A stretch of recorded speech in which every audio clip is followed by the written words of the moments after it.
Hi, guys. I'm Marie, And I'm Maddie. and we are here recording. And we just came back from having all of December off. I mean, technically, right now it's actually Christmas Eve for us, and we're going to see a movie in a couple hours, and we had some time. So I was like, hey, let's record our next episode. Hopefully, everybody had an amazing Christmas. We are sitting here in our matching robes right now. My sleeves damp on mine. Why? Because I forgot that these sleeves are long because I'm used to my other bathrobe where, like, when I go to wash my hands, my arms just stick out of it. By the way, because if you guys didn't know, Maddie's arms are actually longer than mine, even though she's a lot shorter than me. Yeah. So we've been trying to find her a bathrobe with like long enough arms that they're not short. Because, like, bathrobe arms, I understand that there's a lot of them are supposed to be short. I get it that No, that's I want it part to of be it. cozy. I want them to be long.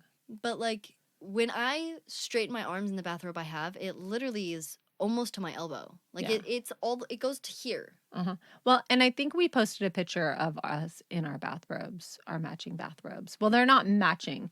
They're like the same bathrobe, but they're different colors and different plaid. Plaids. Yeah, they're different plaids. So, yeah, so we took the month off, except we did release a Patreon exclusive episode. If you need some extra episodes or want to have a bunch of bonus material, go and check us out on Patreon. You can support us there. And there's lots of fun stuff on there. Today, we are covering Missing at Rainbow Falls. So, this is the story of Christina Calayca, and she was born on the 19th of December, 1986, making her just 20 years old when she vanished while on a camping trip in Rainbow Falls Provincial Park in August of 2007. So, not too old. We're not going too far back. 2007? 2007. Okay. How old were you in 2007, Madison? I was 8. No. In 2007? What year do you think you were born in? 2001? Uh-huh. So how old would that make you, Madison? 6? No, wait. Yes, you would be 6. 6. Good job, Madison. Technically, you're actually 5 because it's in August of 2007. And you turned 6 in August or in September of 2007. But 8 is really close to 5. I just feel like I'm always 8. By all accounts, Christina was a bubbly, hardworking person, having graduated from George Brown College in 2006 with a degree in early childhood education. You've got to be a pleasant person to get a degree in early childhood education, I feel like. Yeah, no thank you. No, thank you. Christina was working at St. Bernadette's daycare and giving half of her monthly paycheck to her mother so she could quit her many odd jobs and focus on starting her own business. She also planned to go back to the university to become a teacher. Also, no thank you. I commend all teachers. Not anything I would want to do. In her free time, Christina also volunteered at a church youth group called the Youth for Christ and organized lots of different activities and conferences. So there was a youth conference in Montreal that Christina was originally planning to attend on the civic holiday weekend. I don't know what that is. Civic holiday weekend? Just roll with it. Okay. She decided that it was way too expensive and she couldn't afford it. So she decided to plan a camping trip with her cousin and some friends. The trip was super spur of the moment, and the destination would be Rainbow Falls. And it was picked because it was the third listing on their Google search for Ontario parks. So literally, Google searched it, third one on the list. They probably liked the way that it sounded. Rainbow Falls sounds like a pleasant place. Yeah. And that's where they decided to go. Okay. Let's talk about Rainbow Falls Provincial Park. The park covers 1,421 acres and is comprised of 2 non-contiguous parts. White Sand Lake Campground, which is the main section of the park, and Rossport Campground, next to Lake Superior. Both campgrounds are just off of Highway 17. The White Sands Lake section of the park has beaches and 5 trails, including a trail that leads to the park's namesake falls. So the falls that it's named after. Rainbow Falls, yeah. Gotcha. As well as a back 40 trail, which goes through an abandoned campground that has a panoramic view of Lake Superior. So from this campground, you can do a lot of exploring and hiking. There's a lot of places that you can go. Okay. So the Rossport section is more historic and provides camping and fishing along the rocky shores of Lake Superior. Mm-hmm. The terrain in Rainbow Falls Park is rocky with granite boulders, as well as forested areas, several bodies of water, and thick vegetation in the summer. Camping season is from May 20 to October 10, as the Canadian weather makes camping impossible at other times of the year. So, snow or it's just too cold. So, this group of young adults that are going to go camping consists of Christina, her 20-year-old cousin, Faith Castulo, and 2 friends from her youth group. We have Edward McGew and Joe Benedict, who are also 20 years old. None of the group were experienced hikers, which isn't a big deal because they're planning to drive right into this campsite and set up camp there. I don't think being experienced hikers is important, but are they at least experienced campers? The group had planned to make the 15-hour drive from Toronto in Edward's beat up 1992 Toyota Corolla. But it was so unreliable that Christina's mom, Elizabeth, insisted that they take her Honda CRV instead. That's very nice of her. That's a long drive with a bunch of young adults. Yeah. Here, take my car instead. It's a lot to put on a car. Mm-hmm. So on Saturday, August 4th, 2007, the group packed the car and set off to Toronto.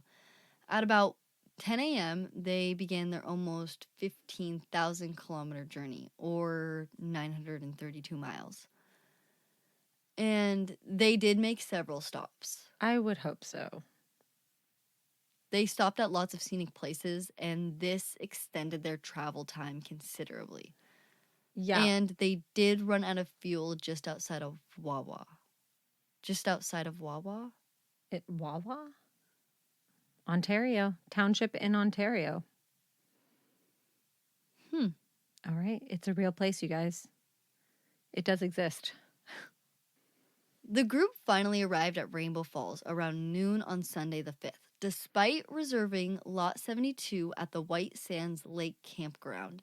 They decided to relocate to Lot 88, which was a more private spot than 72. Right. And I'm assuming it didn't have like a reserve tag on it I mean, that's how our campsites work. Some are reserved and then some aren't. Yeah. Well, 72 was right by the road. So, who I likes wouldn't want to that? be by the road either. Yeah. And after picking their spot, the group set up in their tent and they relaxed, taking photos of each other. Having driven through the night, they did also take a nap. Yeah. Though the alarm they had set didn't go off, and they ended up sleeping from 6:30 to 10 p.m. Yeah. So that's going to make for a long night. They're not going to be able to sleep at night now. Yeah, so once they'd woken up, the group started a fire and they cooked some food, according to Edward. Though they were drinking, no one was drunk. Right. So a little bit of drinking, all underage drinking. But, How old are they? they're camping. They're like 20. What's the legal drinking age in Canada? 19. Is it 19? Yeah. Oh, so they're not underage. And they're legally drinking. So the last photo ever taken of Christina was captured just after midnight, showing her, Edward, and Joe tending to a frying pan over the fire. And it's basically just like the 3 of them are sitting down and they're kind of leaning over like a pan of food that's cooking over the fire. Yeah, they're like huddled. Mm-hmm. After they finished their food and their drinks, the group stayed up chatting until around 3 a.m. And the fire is put out, and Eddie goes to the comfort Station. Yeah, it's like a communal like shower bathroom area that's at the campground. They call it a comfort station. Okay. So the fire is put out, and Eddie goes to the comfort station to shower and clean up before bed. And when he returns, Christina is the only one awake, and apparently Christina has suggested or joked about going swimming in the lake before bed. And she had said that it was probably too dark. Eddie and Christina turned in for the night between 3:30 and 4 a.m. Right. So at this point, everybody else is asleep or in bed, and Eddie and Christina are the only two awake, but they go to bed between 3:30 and 4. After only a few hours of sleep, Eddie and Christina are awake again just before dawn at 6:30. And this is on Monday the 6th. Leaving Faith and Joe to sleep, the two of them go to the bathroom at the comfort station, and on their way back to the tent, they decide that they should go for a morning jog.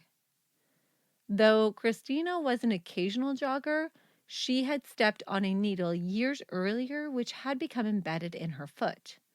And when it was removed, it left a hard, inflamed callus, which apparently made running or standing for long periods of time uncomfortable and painful for her. So, this injury could have been what prompted them to split up. Though the exact reason is unclear, as Eddie doesn't remember why exactly the two decided to go separate ways while jogging. I'm already suspicious. Thank you. I'm already suspicious. Eddie, we're suspicious I don't know of you. anything. I know nothing. But I'm suspicious. Well, we also know that nobody at this point has seen Christina since 3:30 the night before. Here's my question. Or 3 o'clock. Is Eddie and Christina in a relationship? I don't think so. Is anybody in this group in a relationship? I don't think so. Are they sharing tents? I don't know. That was not stated. I just have a couple questions. I would guess that the boys are in one and the girls are in one, or they're all in one. But either way, nobody has seen Christina since they went to bed at 3 a.m. besides Eddie. Now, Eddie, who was training to become a firefighter at the time, wanted to jog along Highway 17. And he was more intent on actual jogging, but Christina wanted to stay within the park and see the sights.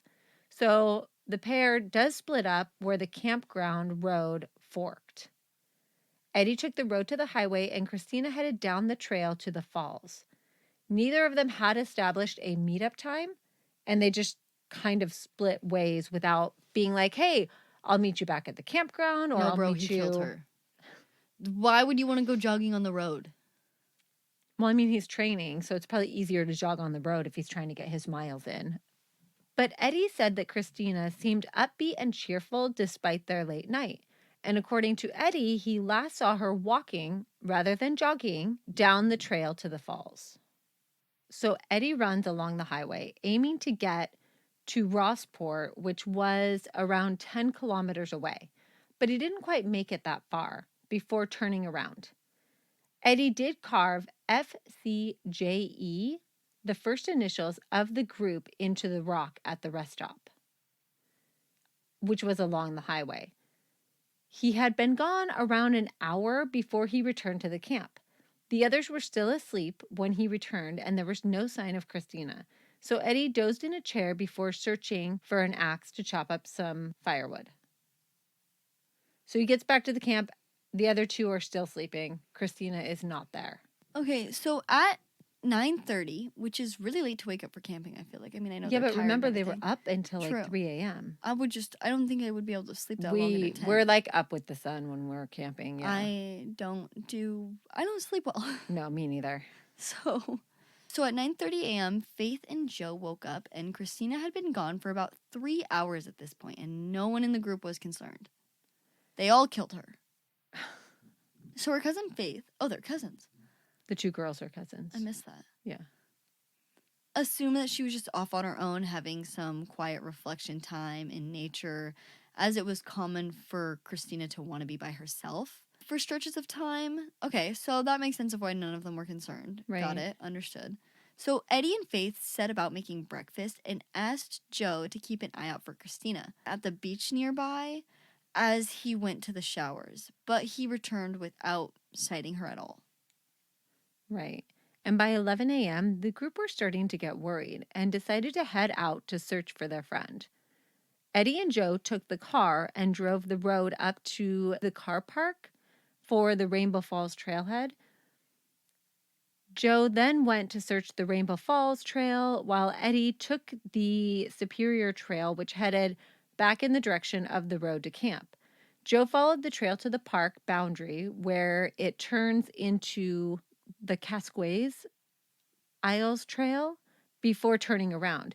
And Eddie followed the Superior Trail running until he came to a rocky outcropping and couldn't find which way the trail continued. So he turned around.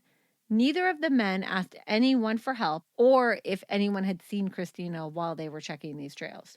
So even though they did encounter people, they weren't like, hey, have you seen a girl that matches this description? Like they didn't interact with anybody while they were out there searching. Which I don't think that's terribly crazy. They're kind of young. I'm not surprised. So they headed back to camp after searching at around 1:45, where Faith was waiting. They decided to leave a note in case Christina returned, and all three got in the car to head to Rossport, hoping to find Christina waiting there. Not sure why they would think she would be there. It was only when they inquired at the park gate about trail maps that they told anyone that Christina was missing. And the park official was immediately concerned and told the group that they needed to report their friend as a missing hiker to the Ontario Provincial Police. While the group went to do so, the park officials began making phone calls and mobilizing their own search of trails and beaches nearby. By this point, Christina had been missing for about 7.5 hours. At least those guys are on it. At least the park police. They go to ask about like a map, and the park rangers are like, wait, your friend's been missing for like 7 hours? That's a concern. Yikes. Yeah, that's concerning, but I'm always glad to see that everyone's always on top of it in Canada, I feel like. Every time we do a case in Canada. I know. They always seem on to be it. like on their searching. Yeah. So the police arrived shortly after receiving the report and set up a base at the White Sands campground, and Christina's mother was notified. A massive search was underway immediately. The OPP deployed search dogs the following morning. Which, that's pretty, I mean, this is pretty quick. It could have been quicker. They could have had search dogs out there that day if they'd been notified sooner. But it's tough to get search dogs to a location sometimes. Yeah. And this is they're releasing these dogs and searching around the area that Eddie reported seeing Christina last, which is heading towards Rainbow Falls. And though conditions were ideal for dog scent searching, the 24-hour delay may have enabled the dogs from picking up her scent. Because they pick up no scent. And the park was pretty busy. Yep. So they have no leads from the search dogs. The OPP does search along the Rainbow Falls Trail and continued out of the park boundary along the Casquay Isles Trail. They were performing what is known as a contour search, and they had teams on the trail and off the trail on both sides. Covering an area of 53 kilometers, the searchers shouted for Christina until their throats were sore, hoping that she might answer them. They were working on the assumption that she was alive, but possibly lost or injured. But ultimately, they would find nothing. Also, there's Canada's I don't know the area, but Eddie's not suspicious. We're gonna stop on that. Eddie's not suspicious. Eddie didn't do it. She went to Rainbow Falls, and like she could slip and fall. There's so many things that could happen. Oh, for sure, yeah. It's a falls, and we know how easily people get lost off trail. Yeah, and so many people die at falls trying to take a picture, trying to do it's anything. So slick around them. Yeah, getting a good look at something. She slips and falls. She could totally be injured and lost out there. Yeah, it's very true. Yeah. Now, at the same time that this search is going on, the OPP also deployed what is described as a hasty team, which searched an 8-kilometer area from the point that Christina was last seen. This 8-kilometer area was chosen because 90% of all people lost in the bush will be found around 8 kilometers from where they were last seen. Though not every inch of the 8 kilometers was searched, obviously that's basically impossible. The coordinator followed natural landmarks, which Christina may have been drawn to if lost.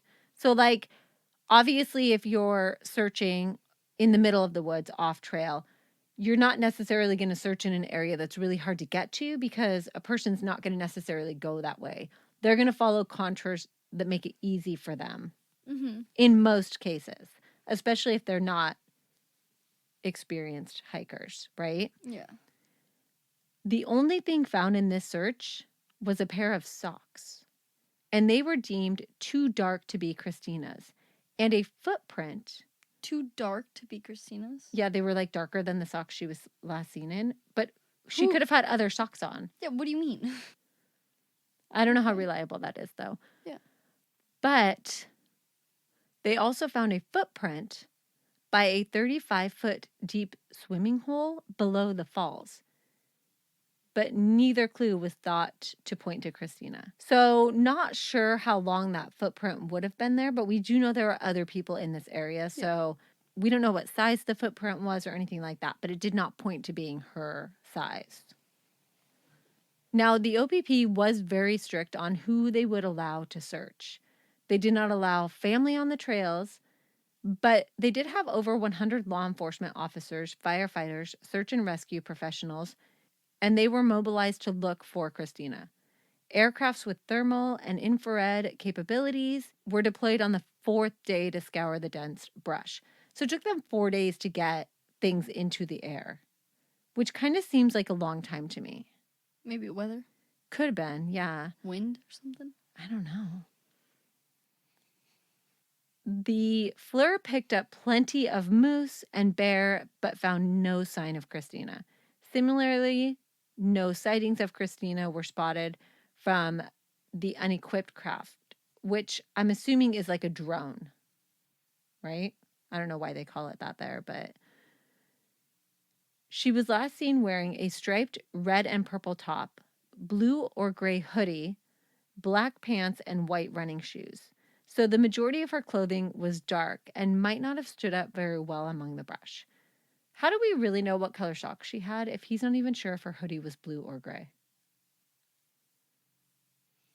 Yeah, he doesn't know what color her hoodie is, but he's like, those socks are way too dark to be her socks. And it could just be that maybe her cousin knew what color her socks were and maybe they were all lighter colored socks. Maybe. I mean, we don't know where the sock description comes in, but Exactly, but still. I know if I ever get lost in the woods, I'm probably screwed because most of my clothes are dark. Yeah, you're gonna blend in.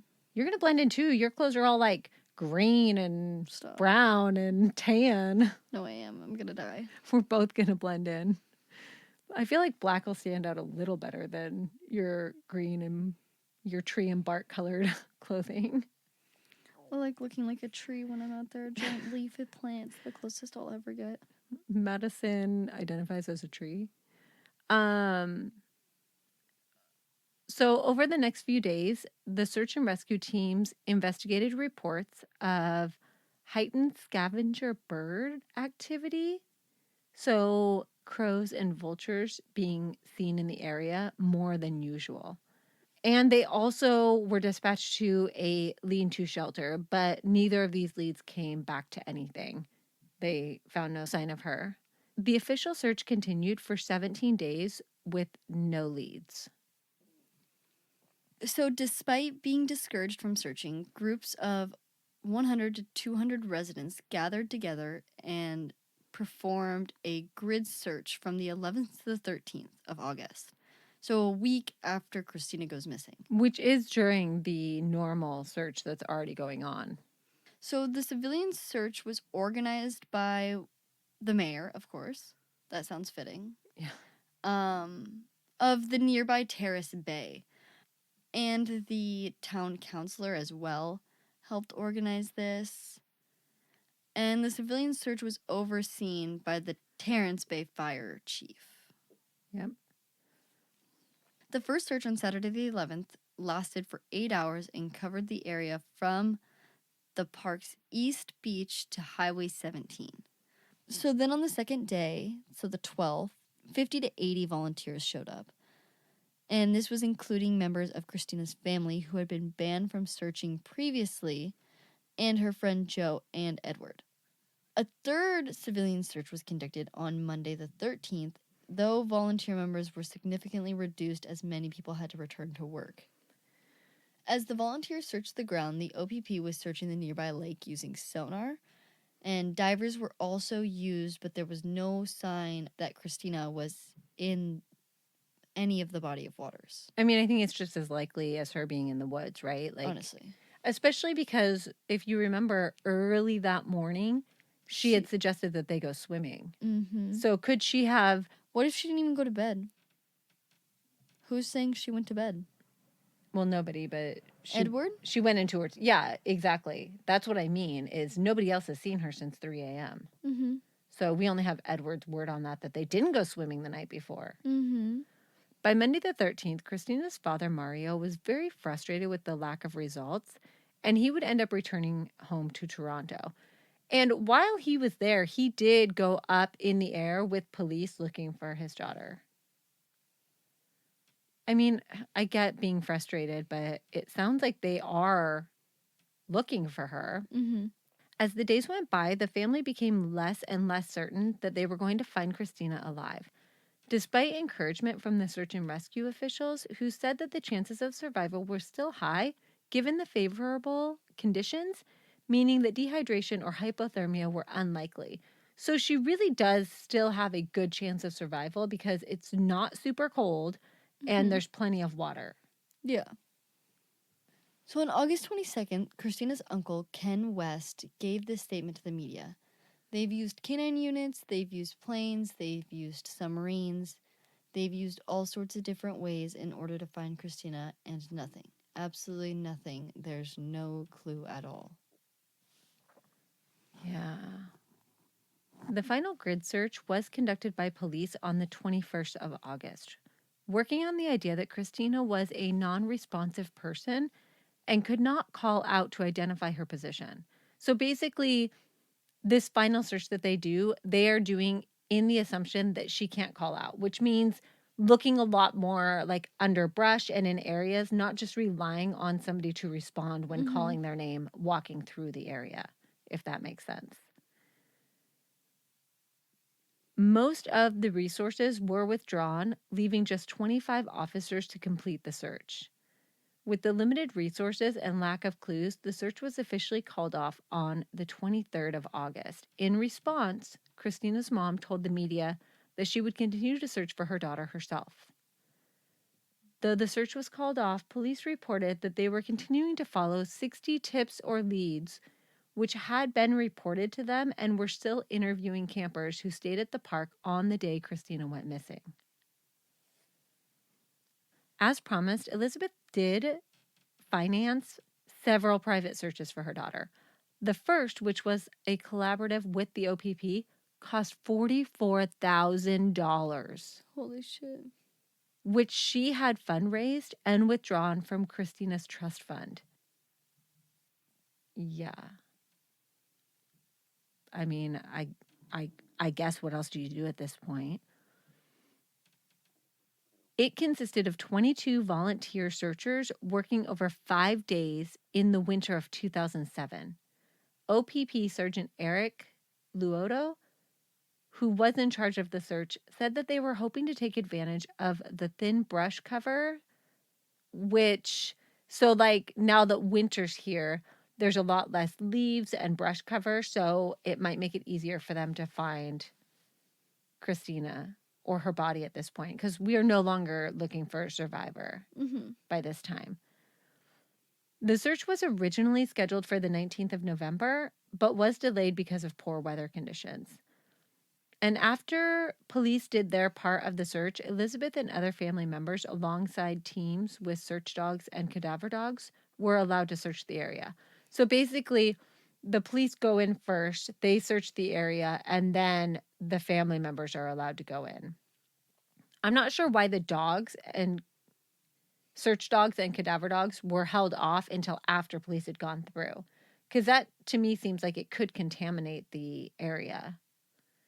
But the canine handlers reported strange behavior in their dogs around a large hole in the area, though they did not signal that they had scented a body. They just were behaving strangely there. And when this hole was investigated, nothing was found. I wonder what was strange about it. They just know something's wrong. Yeah. After more fundraising, a second private search was launched in November of 2008. A team of 6 cadaver dogs searched around the spot Christina was last seen. According to Handle search manager Jeff Haas, all 6 dogs did signal for human remains at the bottom of the Hewitson River, but the fast flowing deep water made searching too difficult. By 2009, the interest in Christina's case had dwindled, and fundraising only provided around $610 of the estimated $21,000 needed for a third search. But Elizabeth did not give up, though she admitted she was prepared to after 20 months without any results.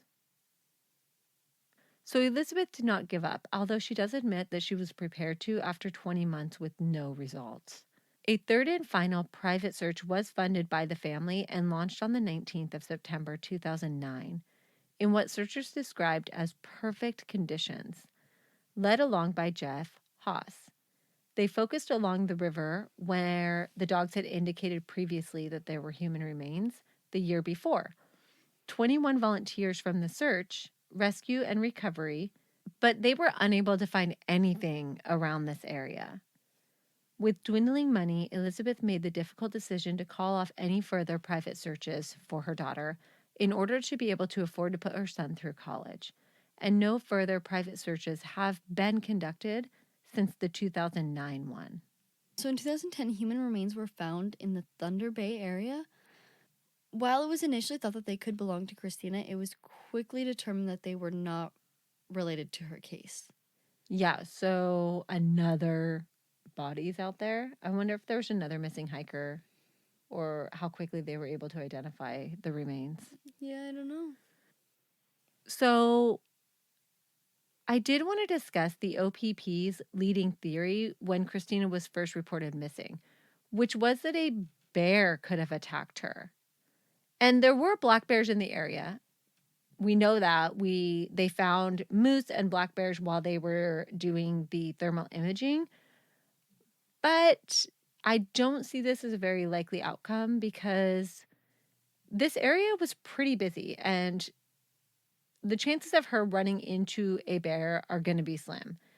Also, black bears are pretty skittish and they don't usually attack people unless provoked, they have their young or they're malnutritioned, right? They also found no blood or clothing or drag marks or anything like that. There's also no reports of bear issues in this park. But I think that was the only thing they could think of that would explain why she was not responding to searchers calling out immediately. Like, oh, maybe something's wrong. Maybe something happened to her. Do you know how far you can get in 7 hours? Dude, seriously. That's my theory actually, but we'll talk about that in a minute. You can get so far. You can get so fucking far in 7 hours. She's probably just nowhere around there. If she actually wandered off, she's gone. So in 7 hours on relatively easy terrain, we would hike about 14 miles in that on hard terrain in that amount of time. Because we hike about 2 miles per hour. Okay. So 14 miles, I doubt their search expanded out that far. No. Another theory which has been hugely popular both with the public and Christina's family is foul play. Elizabeth was very early on the search for her daughter and suspected that she may have been abducted or murdered, stating that her daughter's kind and trusting nature would have made her an easy target for an opportunistic killer, which we have actually seen that quite often in the woods as well. So that is not completely out of the realm of possibility. Mm-mm. Plus, we know this area where they are is really close to a road. Mm-hmm. There have been other theories thrown around out there, some of them including the 3 people that she is hiking with, specifically Eddie. And we heard Maddie throw this theory out in the beginning, right? Almost immediately. Well, obviously he killed her, right? Yeah. He's the last person to see her. Nobody has seen her since 3 a.m. It's only his word that they even went for a jog that day. Yeah. So I totally get why people would jump to this conclusion. I am assuming that the police have completely cleared him or have zero evidence pointing to him having anything to do with it, but I do still think that I would be suspicious. Yeah. The another theory is that she simply succumbed to some sort of injury or exposure. And this would lean towards the maybe she wandered off the trail for some reason. She got further away from the search area. By the time they started searching, she was already further than they thought she would go, which we also know a lot of people do when they get lost. They don't stop and stay put, right? No. They keep going thinking that it's just around the corner. Yeah.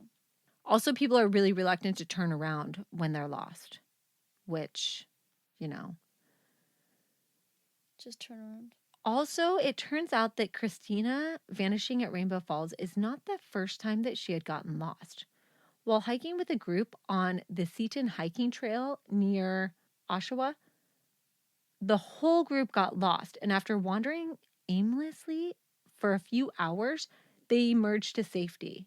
According to friends, Christina had notoriously poor spatial awareness and sense of direction and would frequently get turned around even in Toronto.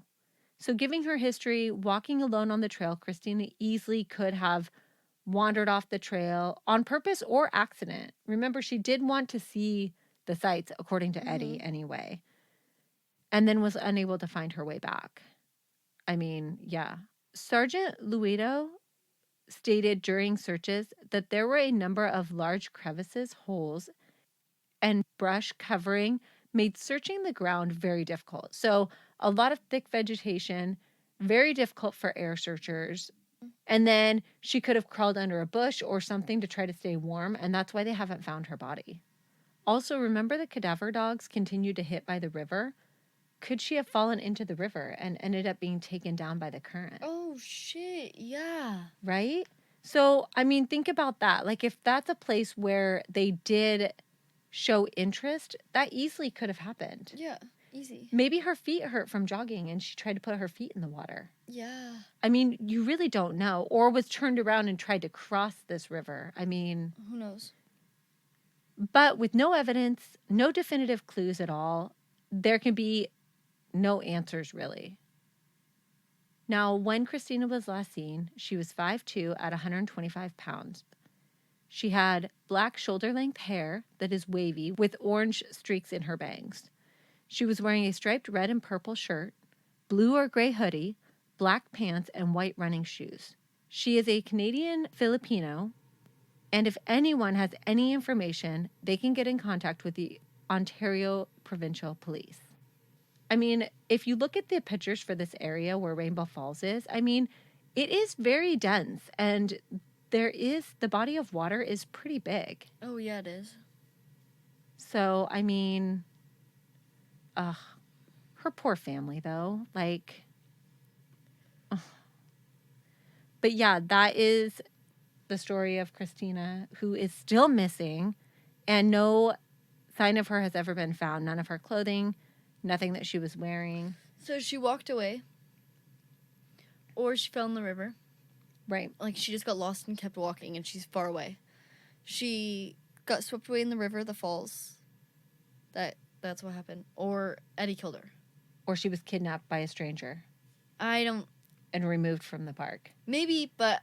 I mean, that one's always a possibility, though. That's always a possibility. possibility. But we are going to go into our crazy theories. Mine's a little more forceful than what Madison just stated. But we're going to go into that on Bunker Talk. So if you're a Patreon, come join us on that. If not, join Patreon. And speaking of Patreons, we have some new Patreons. So we have Kathleen Robbers. Hi, Kathleen. Welcome to Patreon. We have Samantha Lamprich. That was pretty good, Madison, actually. Hi, Sam. Welcome to Patreon. We also have Kim Harris. Hi, Kim. And Samantha. Ooh. What do you think? Nope. Left. Oh, my gosh. I have no idea how to pronounce this. Guess, Madison. No, I don't know. Madison, guess. I can't. Guess. Your best guess. No, I can't. Your best I'm guess. Not. No, you go. Left Brive? Oh my gosh, I don't know. Samantha. Where are they from? I don't know. I don't have it up on here. Let us know how you pronounce your last name because I have no idea. We also have Abigail Stahl. Hi, Abigail. Welcome to Patreon. We have Sabrina Weinholtz. Weinholtz. Yeah. Hi, Sabrina. Welcome to Patreon. We also have Tracy Burkholder. I like it. Hi, Tracy. We have Michael Mikado. Hi, Michael. Welcome. No, that's not Michael. That's Michelle. Hi, Michelle. Welcome to Patreon. I've told you I don't read. I can't. Just kidding. Michelle Mikado. We also have Jennifer and Patrick Dermody. Hi, guys. Welcome to Patreon. So thank you everybody for joining Patreon. We do still have some leftover Christmas cards. So anybody who joins Patreon, probably this month will get a Christmas card sent to them along with their sticker. Yeah, as long as we have them, we'll send them out. As long as we have them, we'll send them out. So I think we sent our last one out last year, like January 15th or something. So It's impressive. I know. Yeah, so thank you so much for supporting us. We really appreciate you guys. And we would love to hang out with you on Patreon as well. So come and check it out. All right. Thanks, you guys. And we will talk to you soon. Bye. Mom, Yeah. we're leaving in half an hour.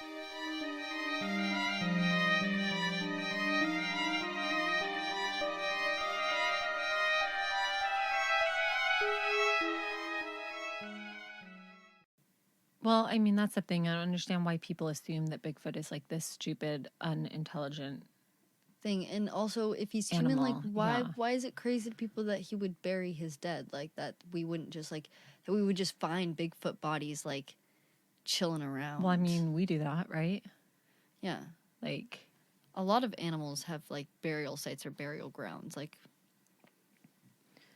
so this is not our first Bigfoot debate of the day, by the way, in case you were wondering. no, I had to show my mom the new drone footage that just came out. There's, like, new footage someone caught Bigfoot on. Allegedly caught Bigfoot walking through the snow.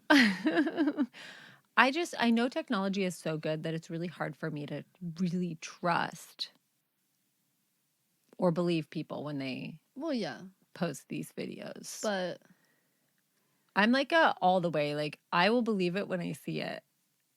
But I feel like it's very possible I that there's feel some like sort of Bigfoot. yeah, it's just, like, there's a lot of other creatures that are, like, impossible. Like, that just, like, couldn't, like, the area they live in is just not plausible. But a Bigfoot?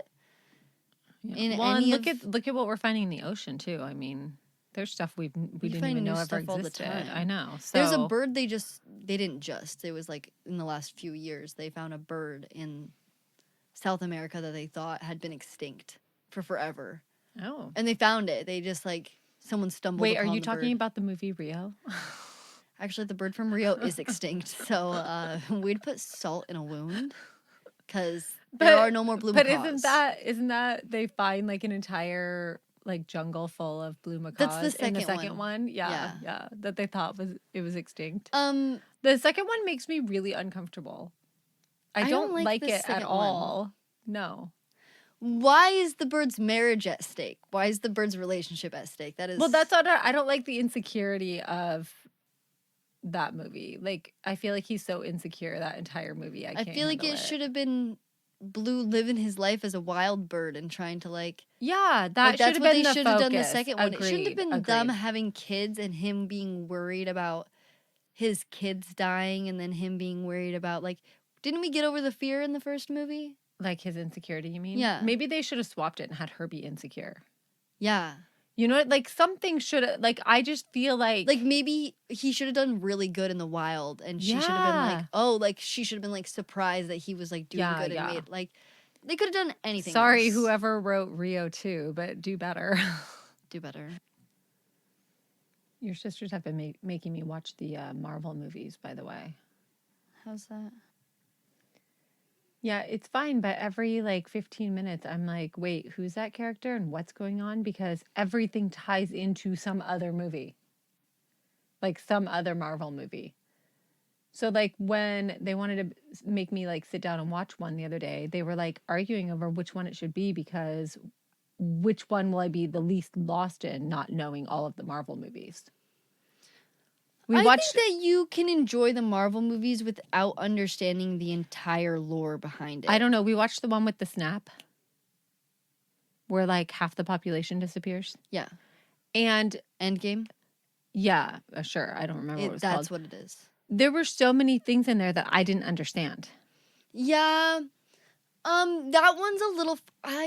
Except for I knew who Wanda was because I watched the WandaVision, the little mini series or whatever. So when she came in and was pissed off at the snap guy, I don't remember his name. Thanos, thank you. When she was pissed off at him, I knew why, because he had killed Vision. Yeah. And then she had created that world. Yeah. Did you see this miniseries on it? I the WandaVision? didn't finish it. Oh, it was actually, I liked it. It was good. Well, I tried to download it for a plane ride or some trip that I was taking, and it only downloaded half of it. Oh, no. And then after the trip, I never went back and watched the other half of it. It's not bad. I was confused during that, too, because I didn't understand that she had, like, powers at first. Yeah. Like, I had no idea who anybody was. I've seen a lot of the Marvel movies, but then And I've seen Black Widow. Yeah, okay. But this one takes place after Black Widow, but it came out before Black Widow. Yeah, they all tie into each other. Somebody... It's like the Star Wars movies, how they didn't come out in order, but they are in a specific order. Yeah, can somebody please do like a diagram, draw me a diagram of which Marvel movie I should watch in which order, because... So here's what happened with those movies is that they released one movie, and then it got so popular that they go back in time to show different movies. They go forward in time to make different movies. Like, it's just like the Star Wars movies. And in movies. this movie, they're jumping around in time. I'm like, what the fuck is going on? So I need an actual, like, diagram. I think that you need to watch Doctor Strange, for sure. Is that a show? Because it's a movie. Oh, it's a movie. Okay, so one of the chicks in that was from that movie. From Doctor Strange? Yeah, she had bald head. Yeah, yes. And had like a crystal. That one I feel like is one of the big introducers of like the time travel and everything like that. Like that one. Okay. I feel like that will help you. Yeah, I just don't know all the inside stuff, so I don't know where to start. If they're going to make me watch them, because that's what's happening, right? It was Lulu's birthday, and she's like, for my birthday, I want you to watch a Marvel movie with us. By the way, why are they so fucking long? It was so long. I was like, oh my God, it's so far past my bedtime right now. How much longer is on this movie? And Cadence was like, oh yeah, they're all like 3.5 hours long. And I was like, cool. Yeah, I'm not caught up on the Marvel movies because I got focused on Star Wars for like a year and continued to watch those. And then I did Harry Potter for a while. And now I have to go back and watch a couple of the Marvel movies that I've missed. Yeah, so I'm going to need some advice from you guys. Anyway, I remember when I was a teenager, everybody used to drive over the border to Canada to go drinking. Yeah, I COVID during my 19th birthday. Yep. So I couldn't cross the border to go to Canada. Yep. So funny that it was so important to be able to go to a bar and legally drink. Like, why? Why did that matter? I don't know. I have a confession to make. What? I have not gone to a bar since I turned 21. You haven't? No. We need to go to a bar. I literally have. I've been to a bar. When you weren't 21? Yeah. Huh. We need to go to a bar. Been to a bar. Well, I wanted to go for your 21st birthday, but you didn't have an ID or a passport at the time. I wasn't even concerned about it. Everyone's like, it's your 21st. You don't have your ID? I'm like, no. No. Yeah. I don't have an ID at all, actually. I have no form of identification. All right. Well, apparently Maddie and I need to go to a bar for her 21st birthday. Yeah, months after her 21st birthday.